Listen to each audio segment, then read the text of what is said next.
Hey everybody, I was going to make a video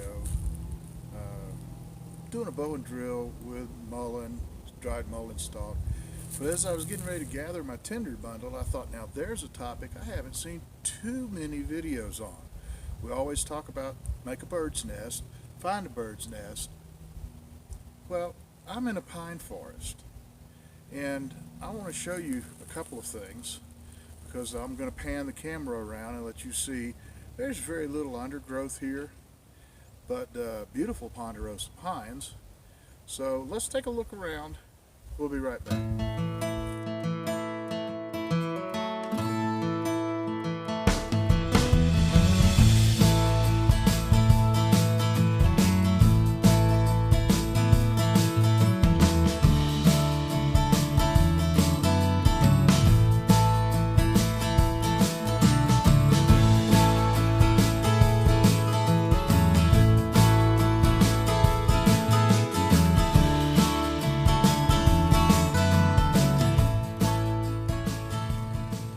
After what you've just seen, I know you're thinking, hey, I'm in a pine forest. That means there's plenty of fuel, plenty of tinder.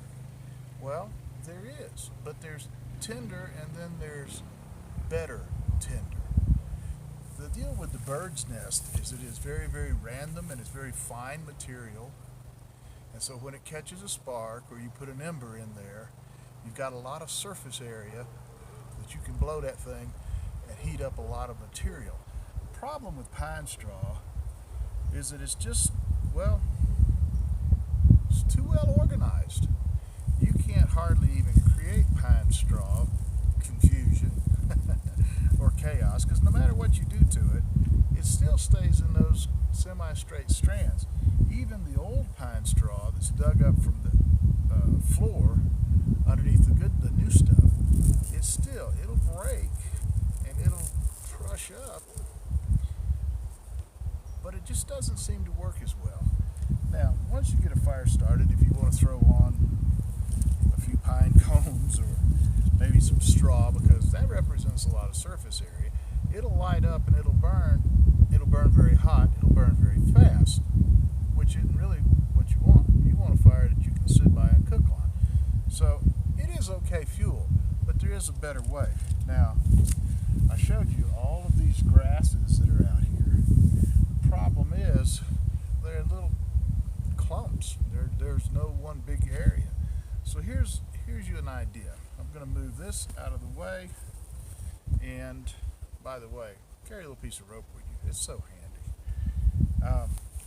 What I would suggest is finding stuff sort of like this, but not quite so sticky, where it's got fine fibers that you can strip off. Now you have to be careful because some of this stuff has some pretty good thorns. I'm not sure you can see them there.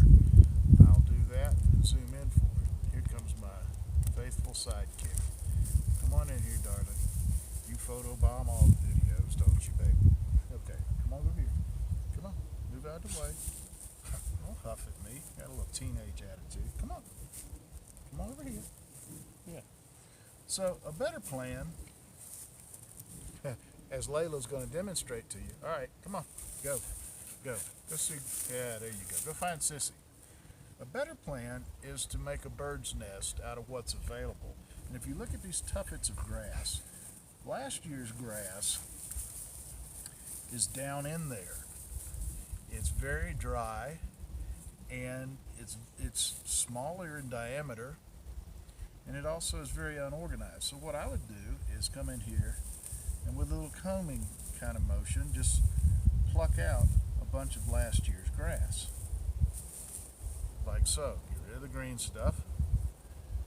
Okay, grab you another little tuffet and grab out last year's grass, just over and over.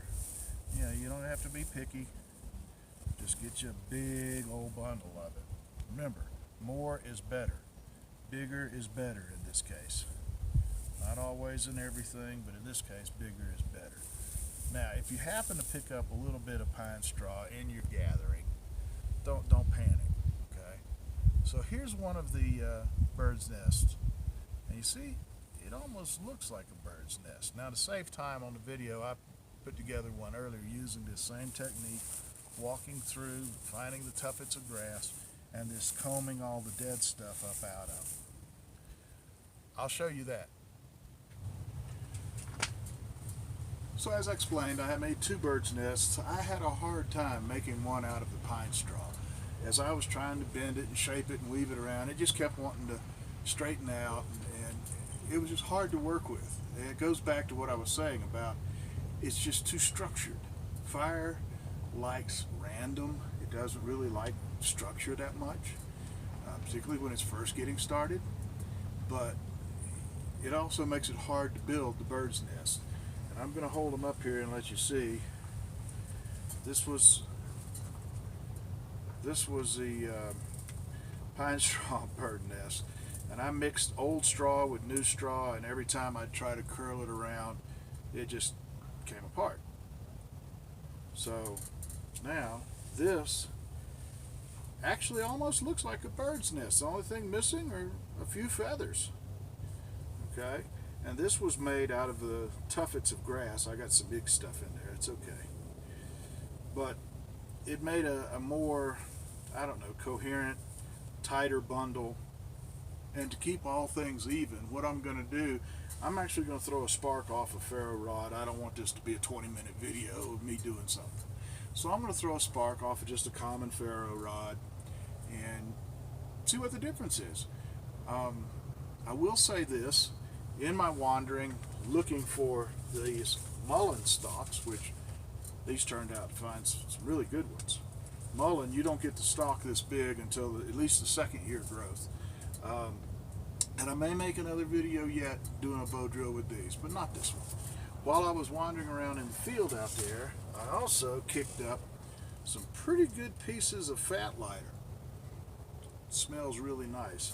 Now, here's a pro tip, if you will.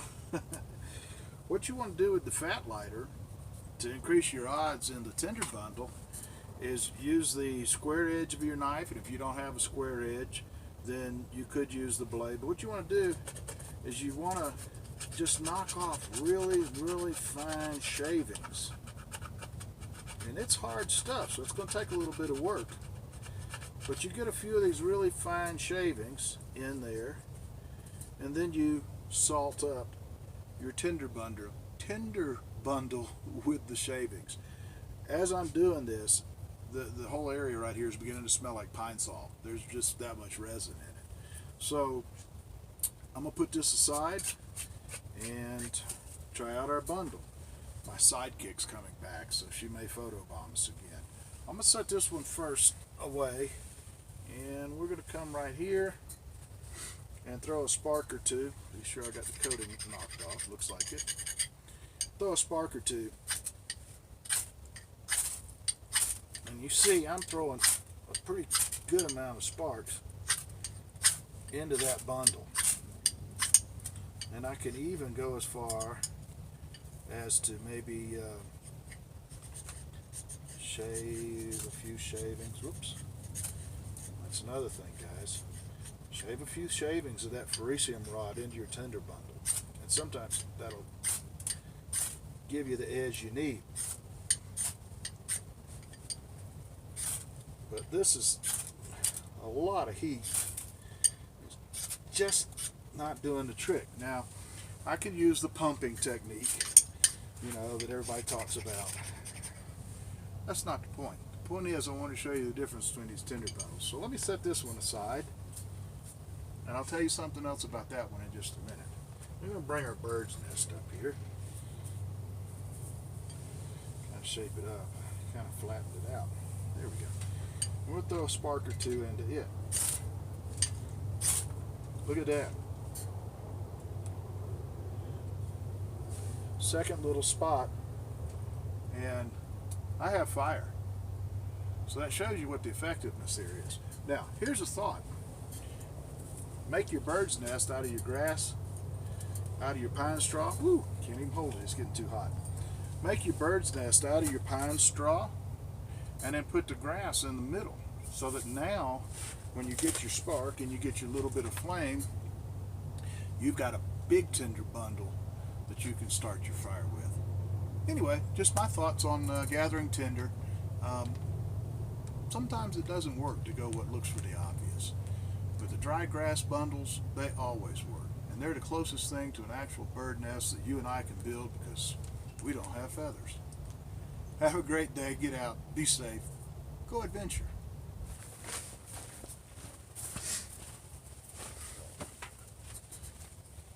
I talked about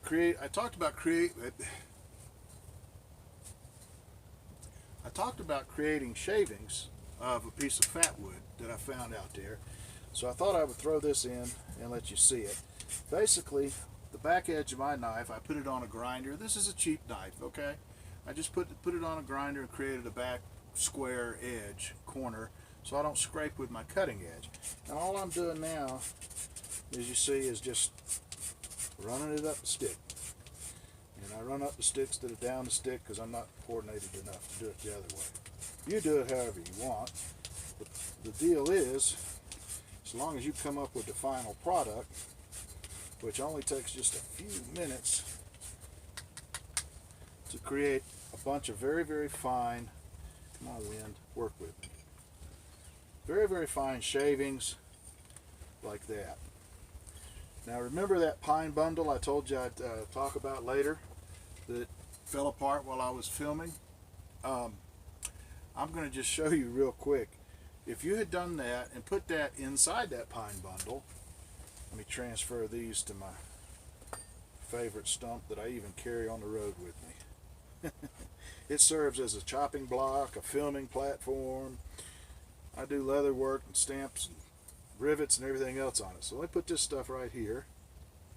I don't want to set that rag on fire. And this is just, all this is that pile of fat wood shavings.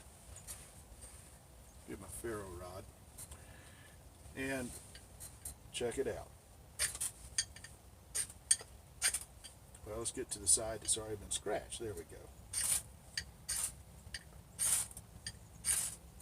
Look at that. That's just those shavings.